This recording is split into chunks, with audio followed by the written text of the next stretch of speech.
JDU, उसके साथ RJD और बीजेपी एक सब्सिडरी प्लेयर होती थी। अब ड्राइव कर रही है आरजेडी, बीजेपी, और बीजेपी के साथ में अलायंस स्टिच करने की कोशिश करी, आरजेडी स्टिच करने की कोशिश करी। अब इसमें पीछे का खेल ये है कि तेजस्वी सीएम बनना चाहते हैं, ऐसा बहुत आरजेडी के समर्थक चाहते हैं, क्योंकि फॉर्मूला उनके साथ में जब ये अग्रीमेंट हुआ था, ऐसे बहुत सोर्सेज कहते हैं कि ये कहा था कि भाई नीतीश कुमार कुछ समय के लिए सीएम होंगे और उसके बाद वो तेजस्वी यादव को जो है रेन पास कर देंगे, क्योंकि तेजस्वी सिंगल लार्जेस्ट पार्टी के बने थे।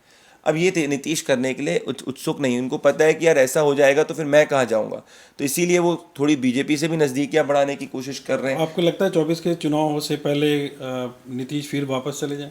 नीतीश क्या करेंगे उसे नीतीश ही जान सकते हैं, पर मुझे नहीं नहीं, लगता। आप लोग वहाँ पे जमीन पे काम कर रहे हो, क्योंकि देखिए कोई भी नेता होता है वो पब्लिक सेंटीमेंट पे ही काम करता है ना भाई। नीतीश को समझ में आएगा कि मुझे इनके साथ जाने से फायदा है तो उधर चले जाएंगे।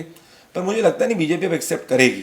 अच्छा, बीजेपी नहीं एक्सेप्ट करेगी? क्योंकि मुझे लग रहा है कि बीजेपी एटलीस्ट फॉर 2024 उनको ये पता है कि विदाउट नीतीश ऑल्सो 30+ होगी एनडीए। क्योंकि देखिए बीजेपी बिहार में वो करने की कोशिश कर रही है जो उसने उत्तर प्रदेश के चुनाव में किया था, जो छोटी छोटी पार्टियों को लामबद्ध करते हुए। तो चिराग को ला रही है, उसके बाद में ये मांझी के साथ में आ रही है, उसके बाद वीआईपी पार्टी के साथ में ला रही है। अब इधर प्रशांत किशोर जो है वो कोशिश कर रहे हैं कि अपना कुछ एक बेस बिल्ड करें। It will take lot of time. So eventually JDU is coming down, और उसके जो प्लेयर्स हैं वो या तो आरजेडी चले जाएंगे, बीजेपी चले जाएंगे, कोई प्रशांत के साथ चले जाएगा, कोई मान लीजिए चिराग के साथ चले जाएगा। तो इस तरीके से होगा। पर मुझे नहीं लगता कि 24 के चुनाव के पहले नीतीश कुमार जो है उसको बीजेपी, अगर नीतीश चाहेंगे भी तो बीजेपी एक्सेप्ट नहीं करेगी। देखिए नीतीश का इंडी अलायंस बनाने का लॉजिक क्या था, क्योंकि एक उनके अंदर की ख्वाहिश थी कि एक बार मैं पीएम उम्मीदवार डिक्लेयर हो जाऊँ। पर उसकी बात को एक्सेप्ट ना राहुल गांधी ने किया, ना ममता बनर्जी ने किया, ना आपने किया, ना किसी ने किया। तो उनका कुछ पॉलिटिकल मोटिवेशन बचा नहीं है। What is in it him? अब मुझे बताइए ना, उस आदमी के पास क्या है पॉलिटिकली कि 24 घंटे मेहनत करे?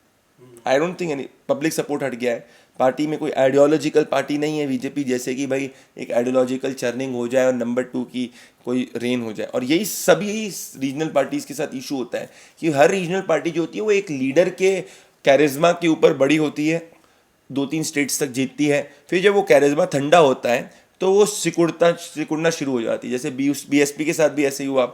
उसके बाद में अब आप ये देखोगे जेडीयू के साथ में भी ऐसे ही हो रहा है। हर रीजनल पार्टी को आप उठा के देख लो, वो कुछ समय के लिए नेशनल रहती है। पर जो आइडियोलॉजिकल पार्टीज होती है, जैसे आइडियोलॉजिकल पार्टी बीजेपी हो गई, अब लेफ्ट भी एक ज़माने पे हुआ करती थी, उनका एक बेस हमेशा से रहता है जो उनको चर्न में मदद करता है। कमज़ोर हुई तो 10 साल में उसने उसको इम्प्रूव कर दिया।